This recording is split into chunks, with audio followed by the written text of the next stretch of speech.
আজ বন্ধু হলাম, ভালোবাসবো তোমাকে, এ কথা দিলাম।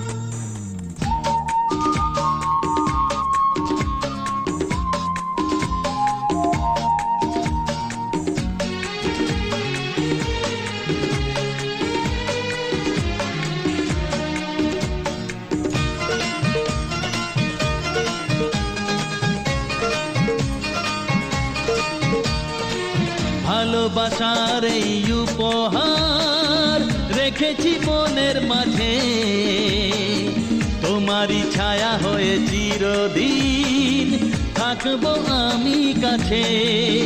তুমি আমি দুজনে যে বন্ধু হলাম, হারানো খুশি যেন ফিরে পেলাম, রাখবো